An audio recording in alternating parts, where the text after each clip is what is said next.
Well, Happy New Year there, Pipe Pals.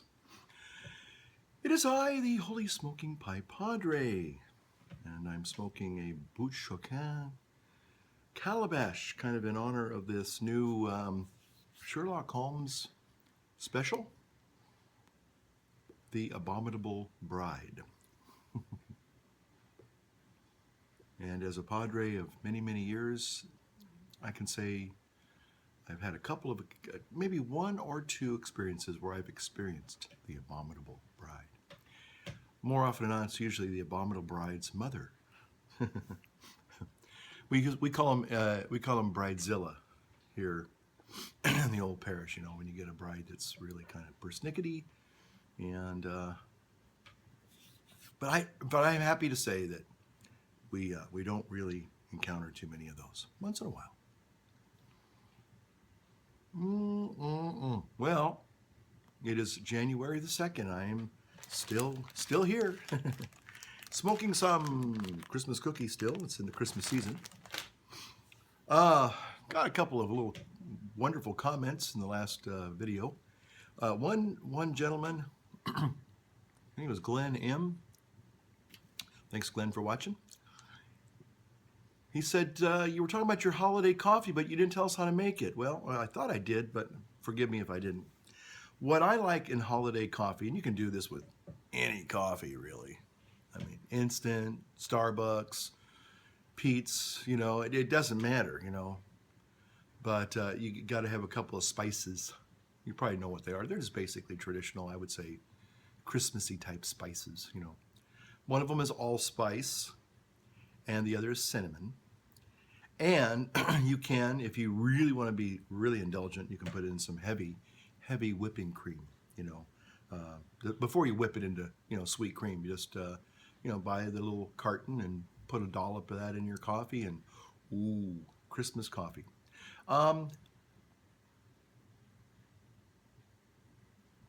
Also, I have been known to place maybe a teaspoon of either coconut cream or coconut milk also, or even coconut oil, you know, for you paleo types out there.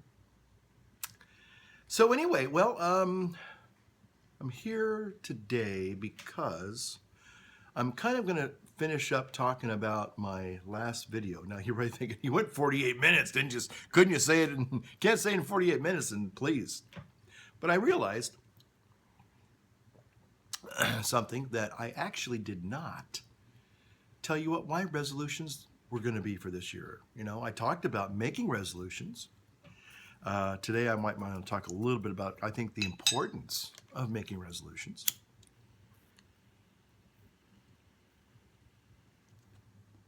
And then to share with you my resolutions for 2016.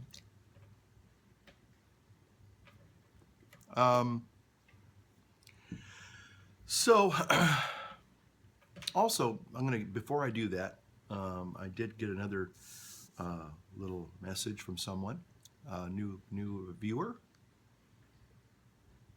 By the way, I hope Richard T is doing good.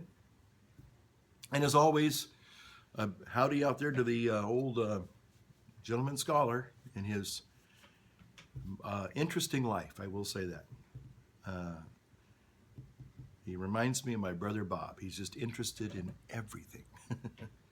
And he can converse on a large array of topics. But anyway, Gary, if you're watching, hello.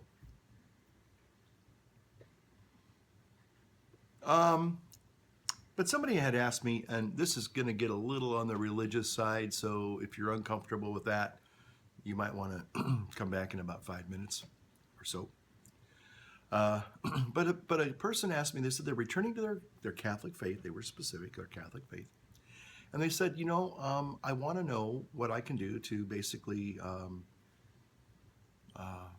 grow stronger, you know, get more into, you know, my faith. Again, it's a great question, and it kind of ties in with the idea of making resolutions. Because if you don't make a plan to do something, then you do nothing. More on that in a minute. But what I would humbly suggest, and again, this is just my opinion, so a dear friend of mine says, take it or toss it.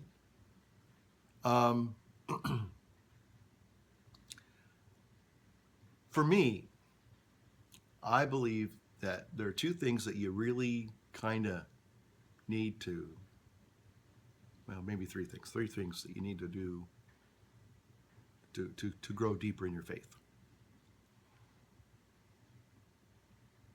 One of them is you have to know what your faith really is.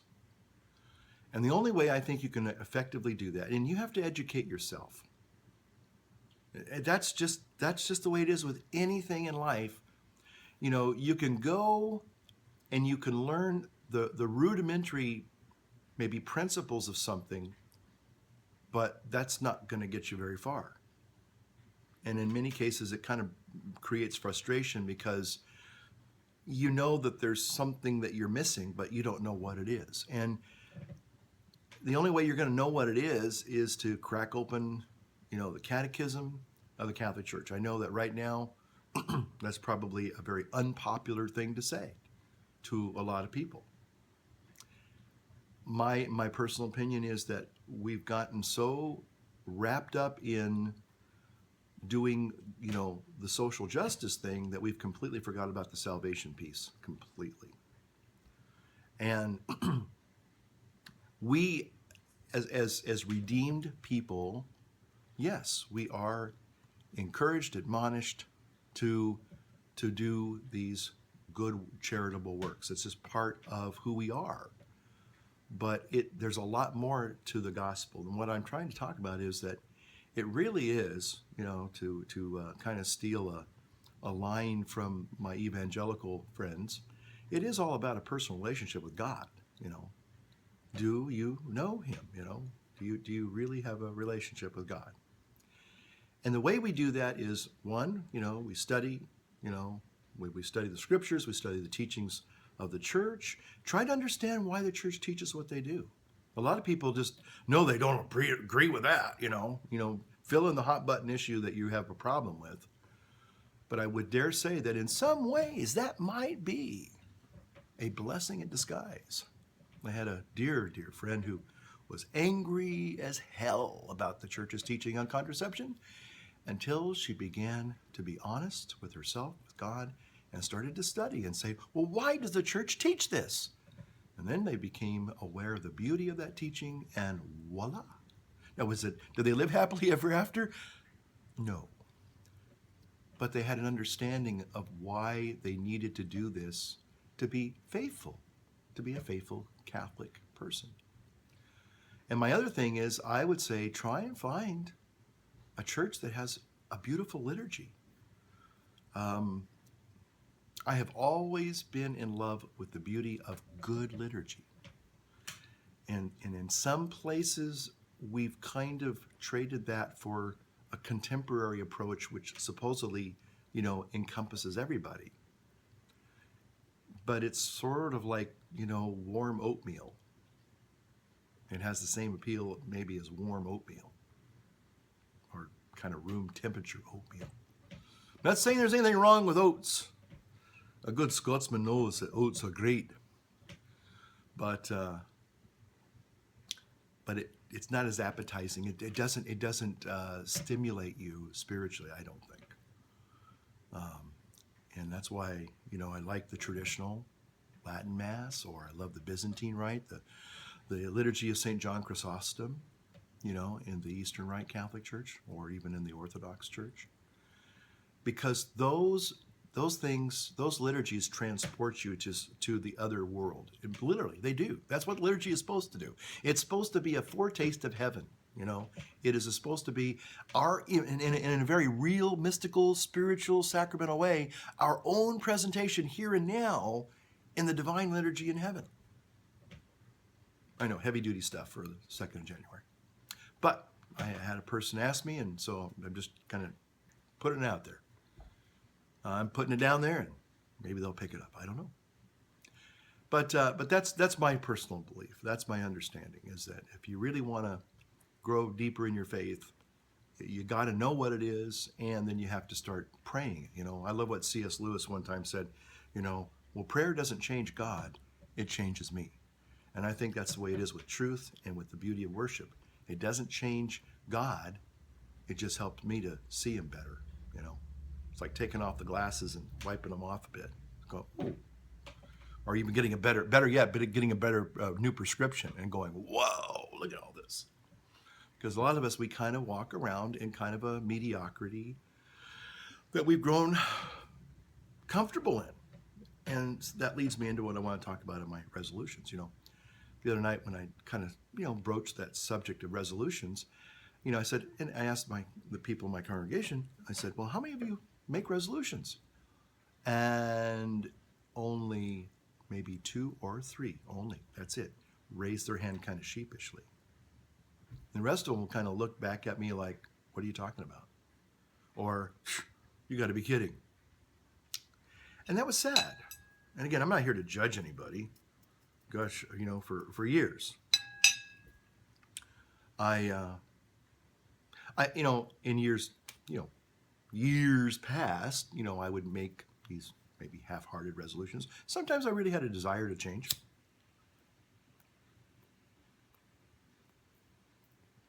But the problem is that I did not set myself up for success. I would, people that, I'm reading stuff on the internet about people making resolutions. Well, they wake up on January 1 and they realize, maybe I should stop drinking. Maybe I should stop eating all this garbage. And yet, what do? They're in a house that's just absolutely chock full of, 6 packs of beer and bottles of wine and bottles of spirits and donuts and cakes and pies and macaroni and cheese and, and all this stuff. And so they get up feeling like warmed over dog poo-poo, the next day after their quote unquote celebration of New Year's Eve. And they say, man, I'll never do that again, or I'm sick, I'm going to give this up for the rest of my life. And then 4 o'clock in the afternoon comes and they're ravenous. They've got a horrible headache. And what do? Well, like most people, like I used to do, I'd, get a big beer, big one of those big size things. And, I'd start chowing down on, sandwiches and chips and dip and then have some pie or cake or all the above. And I'd start the whole cycle all over again. And until one day I realized that unless I changed, then nothing was going to change. And it's as simple as that. But you've got to give yourself the gift of going through the change. And it's not easy. It's not impossible, but it isn't easy. But you can do it if you set yourself up for success and not failure. And you got to be realistic with your quote unquote your resolutions.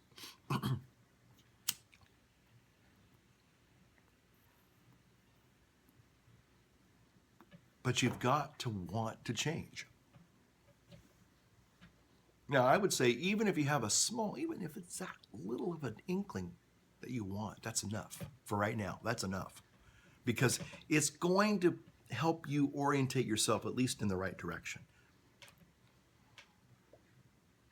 And that's what I think is so important now, is that people have whether they give into despair, because most of the time you hear, oh, I tried that and it didn't work. Or, yeah, I kept my resolutions for a couple of days or a couple of weeks or a couple of hours and I failed. Well, okay. Same here. Many, many times. But basically, it was starting off something that was kind of almost really simple, stupid to do. It's like, well, anybody can do that. I mean, yeah, anybody, I could do that. Well, then do it. So the third thing I think that you really need to have when you make a good resolution is you just need to have that follow through. Even if the swing, whether it's a bat, a golf club, a free throw, whatever it is, even if it's the ugliest form you've ever seen, at least follow through with it. You don't have to do it perfect the first few times, and you probably won't, but make an attempt. Try. That's all it is try. And if you give yourself that gift of trying, you'll be surprised what you can do. So, I know there are a lot of naysayers out there that think, oh, resolutions, yeah, right. Roll the eyes here, But you know what? If you don't try something, nothing's going to change. And you're going to go through 2016 with the same kind of outlook that you woke up with, on December 31st. And you don't want that. You want a new beginning. And this is an opportunity to do that. So here's what you do. What you do is you get realistic with what you want. And then you start asking yourself some simple questions, maybe a little bit hard questions. How could you move in that direction? Ultimately, anybody could climb Mount Everest one step at a time. But you have to know what you're doing.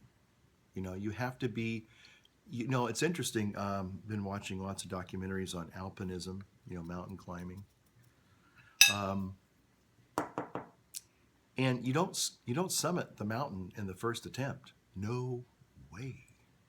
I was surprised to learn, that you would go up to one base camp and then you'd acclimate a little bit and then you come back down. In fact, it seems like, wait a minute, I'll climb this thing once, but I ain't going up again and again. You've got to go up and down and up and down and up and down to the different levels to acclimatize yourself, to acclimate yourself. Again, why? You're setting yourself up for success. And it's kind of the same way,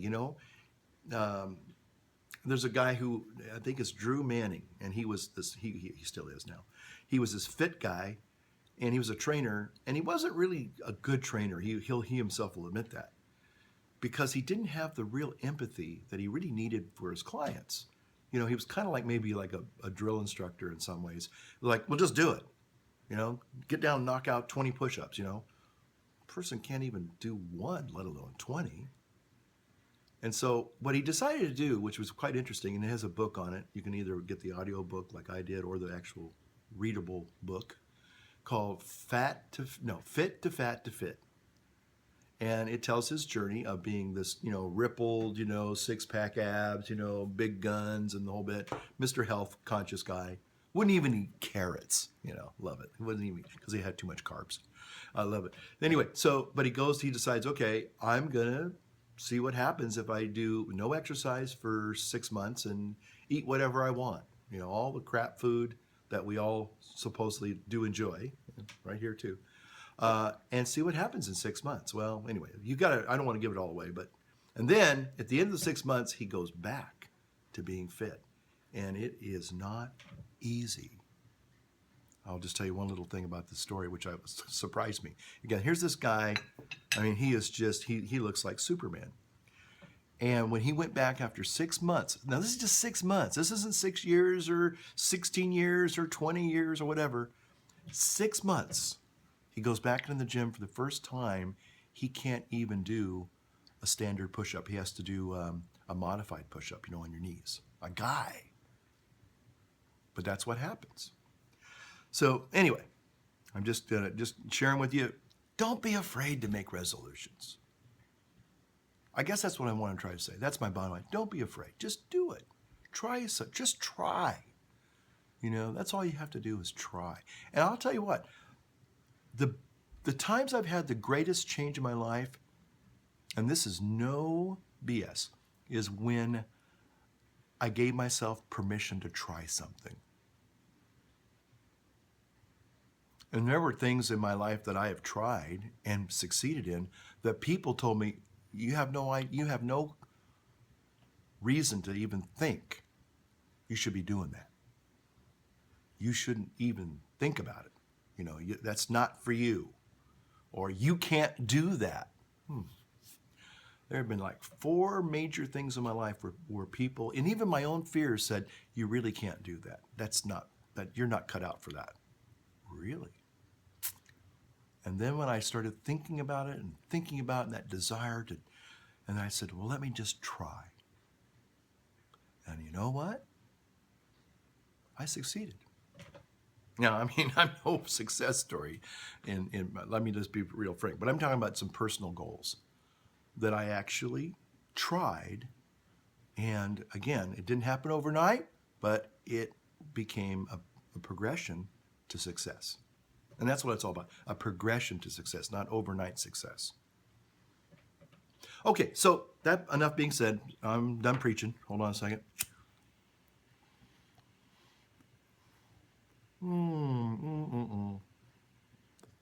Okay. So, my Christmas coffee, my Christmas cookie in my pipe, and now at long last, I will share with you my resolutions for 2016. Now, some of these you might go, well, that doesn't sound all that inspiring or exciting, but for me, I know that it's a good thing that I'm trying to do. Now, some of it, there's going to be one or two people out there who watch my videos regularly. They're going to say, we'll see about that one. Okay, watch. Here we go. Okay. Now, some of these are basically continuations of things I already kind of do, but I'm not as consistent as I want to be. So what I'm trying to do is reasonably say, you know what, instead of doing these things maybe 3 times a week and being hit and miss or not doing them the way I should, I'm going to simplify it and make it a daily thing, which I know I can do, okay? Now you might say, well, that's cheating if you know you can do it. Well, yeah, but again, knowing you can do it and doing it are two different things. You know, I had Christmas lights up on the outside of the house, and one of the strands went dead, and it looks terrible. And tomorrow's the Epiphany, and technically the Christmas season, for those of you who want to know, officially comes to a close on the Feast of the Baptism of the Lord, okay? So, but anyway, I said, you know what, I really think I'm going to take the Christmas lights down now, because if I don't, they'll stay up till like March. You know, I just know how I am. I know how entropy, you know, my inertia, you know, it just like, well, I have these good intentions, but, right? So anyway, I got out there, I said, you know what, let's just do it now. And sure enough, hey, so people aren't going to go, hey, Father, when are you going to take your Christmas lights down? You know, don't have to worry about it because they're already neatly put away. Okay, so resolutions for 2016. Okay, first one, 30 minutes of walking 6 days a week. I know, sounds pretty simple, but this is the very first resolution that I started back about 5 years ago that I kept. And that was the very first successful one I did. So pretty much every year I have some kind of, now a couple of years ago it was like try to walk 6 miles a day. Okay, and I actually did that one too. But I built up from 30 minutes a day 5 years ago and I stuck to that. It was a beginning. Now I actually walk probably about 6 to 8, maybe even 10 miles a day using my new Apple Watch.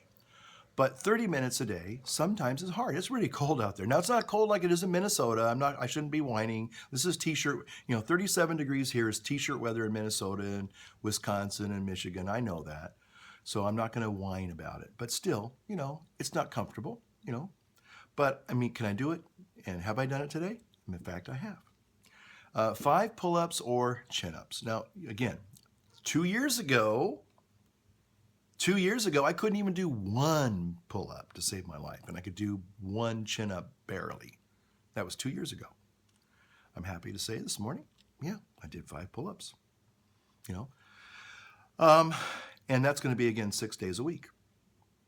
I'm going to try and do 50 push-ups a day. Now, about a year and a half ago, a little over a year ago, I did the 100 push-ups and 100-day challenge, and at the end of that, you have accumulated 10,000 push-ups. Pretty awesome. I think realistically, I'm going to just do 50 push-ups a day, and I know I can do that. In fact, I just knocked out the last, and I do them in increments. I don't do them all at once. Now, when I get up into really when I'm working on my athleticism, yeah, I can do 50 at a time, mostly 40 and a little over. But so I did 20 at the first, knocked out another 15, and then I did another 15. So, anyway, bottom line is that's something I know I can do, but I have to do it. Okay, one of the big ones, and I think I shared with this one last video, no sugar for 1 whole year. And that means fruit this year. No fruit. You know, I love my fruit because it's a cheater. I can go and cheat, you know, but not even fruit. We're going to get really strict about that one. And I'm happy to say I've got like 10 or 11 days already because I cheated a little bit in this. I started like 7 days before New Year's Day. And so I gave myself that gift of, you know, an early start. So when I woke up January 1, I wasn't sick and going, oh, I feel like crap, you know, oh, I need some sugar, or I need a candy bar, or I need some cake, or I need some chips, you know, I need some Doritos, I need a Dr. Pepper, you know. Just woke up and had a great day. Okay, no refined carbs for a whole year. See, I've done the Whole30 diet. If you're interested in trying to do an elimination diet, check out the Whole30 diet. I think it's free, basically. The rules are free. And basically, you eliminate from your diet all sugars, refined carbohydrates, and dairy products. And no processed food, of course, no junk food, okay? And also no paleoizing your treats. Like some people say, well, I made some pancakes using buckwheat flour or coconut flour or almond flour. No, you're not even supposed to do that for 30 days. And I've done the Whole30 diet now at least 3 times. And it was great. It was wonderful. So now all I'm going to do is basically extend that. Although I do some cream and artisanal cheeses from time to time, but that's a protein thing. That's not I don't seem to have a problem with that form of dairy. But again, I probably might even reduce that. Of course, I still am going to do grass-fed butter because that's a big component of the keto diet. And here's another one that's kind of interesting. Somebody gave me a going away gift last year of a little plaque, a little picture, and it says, "Today is a good day." And at first I thought, what a meaningless statement. I'm pretty cynical sometimes, if you only knew me. I just thought, yeah, right. You know, roll eyes, you know, that kind of thing. Today is a good day. And I let it sit in my office for, at least the last 8 or 9 months I've been here. And I'd see it every now and then at the corner of my eye or as I'm passing by doing something. And I thought, you know, it's still in its original little wrapper, case, whatever. And, you know, I thought, well, I could just give this to Goodwill, you know, or I could give it to somebody as a gift, you know, white elephant gift kind of a thing, nice white elephant gift.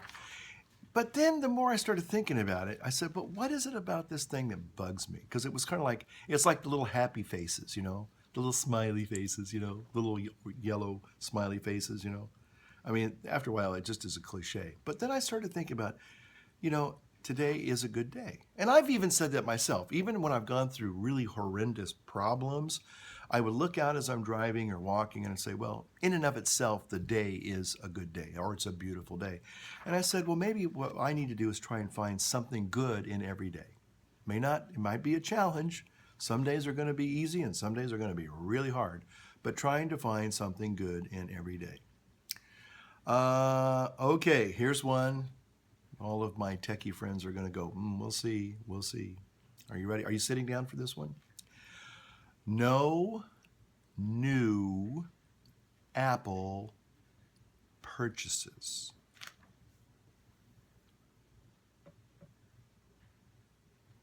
You heard that right. Let me say that again. No new Apple purchases for 2016. Now, there is one little caveat or one little exclaimer is 2 weeks ago, I did order, this was back in 2015, I ordered and purchased in 2015 the Apple Pencil, but it's on back order for like 4 or 5 weeks. So it should arrive probably the end of January. So if you see me saying, oh, I got my Apple Pencil, and you're going, you broke your resolution. No, I didn't, because I didn't buy it in 2016, okay? I know some of you will say, well, you know, you're cheating. Well, no, I'm not cheating. But as far as, like, I know Apple's going to come out with the new iPhone 7 this year. Ooh, tempting. They probably will come out with an Apple Watch too. And I do like this thing. It's great. They will probably even introduce at the end of the fall of next year a new iPad Pro 2. It's inevitable. But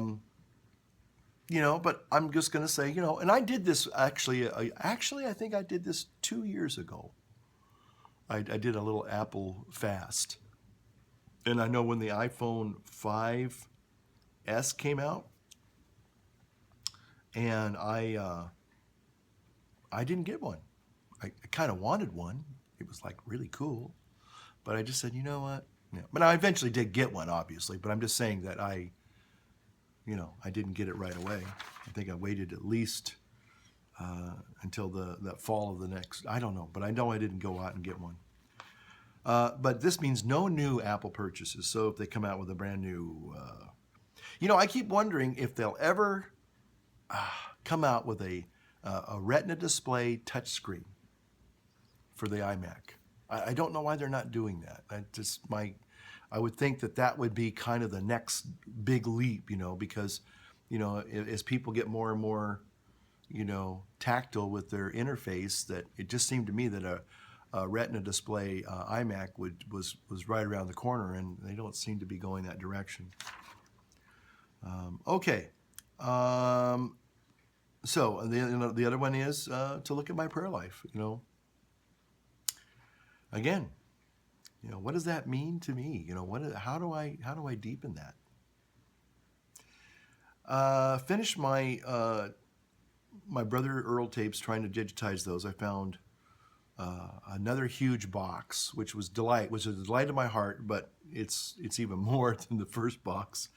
So it's going to take some time. And finally, to end it all, what a fitting end to this, a colonoscopy. Yeah.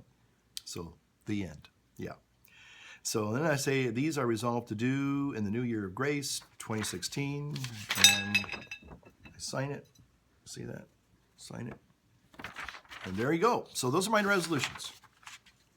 So, what about you? Now it's your turn. What are your resolutions for this year? And you don't have to it doesn't have to be, you have to do like 5 things or 10 things. You could just do one. Just do one and commit yourself to it. Because I think that you'll be surprised and delighted. You'll be really happy. It's like, that was a good decision that I made. Don't you ever feel good about when you make a good decision? Or even if you buy something, you go, man, that was money well spent. This is time well spent. Because I think in the end, when we look back on it, we go, why didn't I do something? Why didn't I try? So as I close this video, I'm going to give you permission to try to resolve whatever it is you want to resolve in your life this year. Okay? That's it. That's simple. Well, all I want to say now is God bless you. Have a great new year. We'll be back with more videos, more updates as the new year unfolds. God bless you. And light up your world. Light up your pipe. And enjoy the new Sherlock Holmes episode, The Abominable Bride. See ya. And in the end, it's all elementary.